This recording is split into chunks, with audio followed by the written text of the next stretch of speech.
Hi, I'm Sarah from Ceramic Cafe, and first I want to say thank you for ordering an ornament kit to support your school. We think you're going to have a great time painting, and we've got it all organized, so it's a simple process for you to paint them, bring them back to school, and then we're going to fire them in the kiln, and they're going to be bright and shiny and look great when you get them back. In order to make sure that we get them back to the right family, it's important that you follow the instructions. So I'm going to go through a little bit what's in the kit, talk a little bit about painting, and we're going to get you going here. When you get your kit, you're going to find that inside of it is an instruction sheet, and it's pretty detailed instructions. It's showing you how to mark your ornament so we know whose it is, and it talks about how to fill in the bags. I'm going to show you that in just a minute. You've got your ornaments in the bag. If you ordered 2 kits, we went ahead and put all 8 ornaments in the same kit, and we just gave you a few extra paintbrushes and a little extra paint.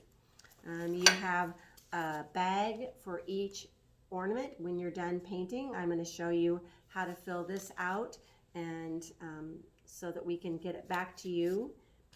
There is a slip in here that says these are my ornaments that you'll fill out. It will help us keep track of all of your bags of ornaments. And you have the paints, and you have your paintbrushes, and you have a grease pencil. This is a special pencil that doesn't burn off in the kiln, and you need to use it to identify your ornaments. You can't use a regular pencil, you can't use a pen, you can't use a Sharpie marker. All of those things will burn off in the kiln. So this is the pencil that you need to use when you're identifying your ornament. So when you get ready to paint, before you start, you're going to need to put your school code.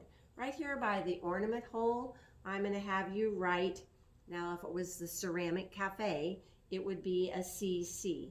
On your instruction sheet, it will tell you what your school code is.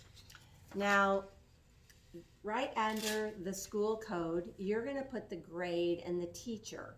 So let's say I'm in the 6th grade, and my teacher's name is Smith. I'm going to write 6 Smith.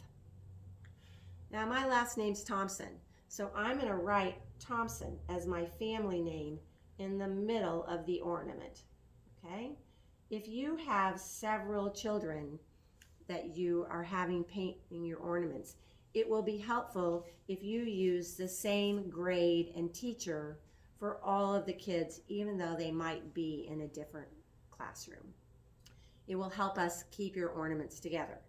Now, after you've put the school code and the grade and the teacher and your family name across the middle, you can write anything else you want. For instance, I could write, for my daughter, I love you, or something like that on the bottom, or you could put your child's name, anything to identify it, okay? All right, now then you're ready to paint. And you've got the paint brushes. We didn't put in water bowls. You'll need a water bowl and maybe a paper towel to dry your brush between colors when you've washed it out in the water. And the colors that you have in your kit are these basic colors plus black. You can see that all of the colors are very bright and vibrant. The darker half of each of these squares shows you what 3 layers of paint looks like, and the lighter half shows you what 1 layer of paint looks like. So we like to suggest that you add more than 1 layer of paint. Down here it shows you a little bit about how you layer colors. If you put a light color on top of a dark color, it doesn't work as well as if you put a dark color on top of a light color. If you want a light color, and then you can paint around it with a darker color, but it's best not to layer them. Any part that you don't paint will be white and still covered with clear, shiny glaze. Okay? When you have finished painting, it's important that first you let your ornaments dry, because if you try and pack them up when they're wet, it might ruin the design. After you do that, it is important that you fill out 1 bag per ornament. And on the bag, they're already marked. You're going to put the same school code the same grade and teacher and the same family name on the bag. The only difference is right here it says ornament shape, and we need to know that you have the snowman face or the reindeer, whatever shape of ornament it is. These stay with your ornaments. We'll be putting your ornaments back in these ornaments to return them to you, and so it's really important that they're filled out the right way. After you have painted your ornament and it's dry and you get ready to put it in the bag, instead of opening the whole bag up, we ask that you just slide the ornament in, okay? Because if you do that, then they're going to go back in the bag much better than if you've opened the bag up. So when you put your bags in, just slide them in. What I forgot to have you do before that is fill out this slip of paper. Again, family name, school, your phone number, and the grade and the teacher that you've put on all your ornaments, and then a description of each one.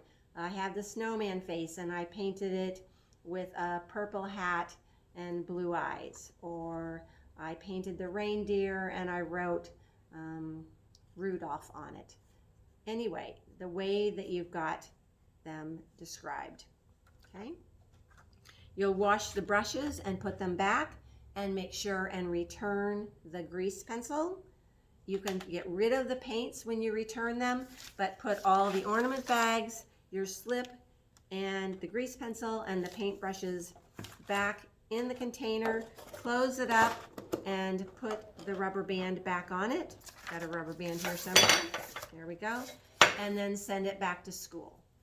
When your ornaments come out, they will be shiny and bright, and you will love them. They'll be keepsakes forever. Again, we really appreciate you purchasing some ornament kits to support your school. We hope you have a great time. Thank you very much.